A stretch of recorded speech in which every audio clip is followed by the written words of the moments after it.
Right, I'm here at the top of Mount Gillen. Run up here, there's a penis on the sign there. There's Alice Springs somewhere down there. Trying to hide from the wind here for a bit. I want to talk today about making the unconscious conscious. I said something the other day, I feel like I'm addicted to reading books because in my mind I can read books and it makes me feel like I'm doing my personal development, even though I might just be reading and not putting them into action. And I realised in conversation the other day that what I read books for is to get me into action. It's not the knowledge I want, it's some different mindset or a viewpoint from someone else that makes me shift my own mind to get into action. Because being stuck sucks. And action always feels good. In fact, it's normally the action we want and the feeling of going towards something rather than the goal itself we want. It's the emotion we get from the goal.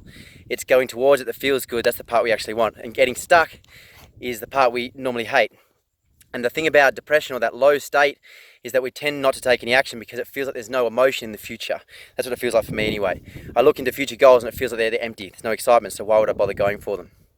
So I want you to realise that behind every goal that you say you want, but are not going after, there's always emotion. And everything you want is just on the other side of your own emotion.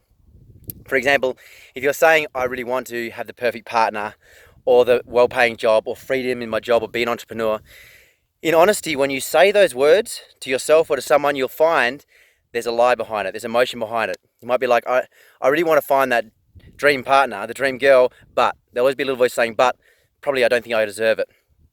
So realize that the only thing holding you back is not the steps to get to the goal.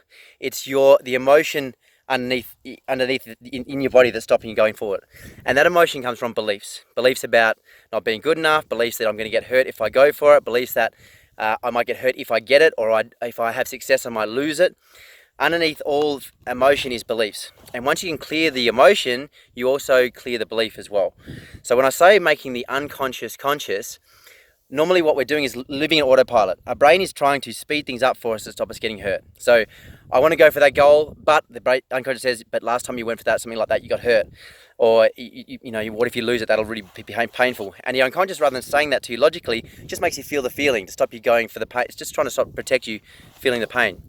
Making the unconscious conscious is to go into the emotion and slow it down to find what the little voice is saying in the back of your head and then unravel it to make it more logical so your unconscious is working for you. So instead of this fear holding you back, there's a clear protection still. You don't want to throw yourself off the edge, but you also want to have the logical awareness of why you're not going for something or how you can go for it without the emotion holding you back.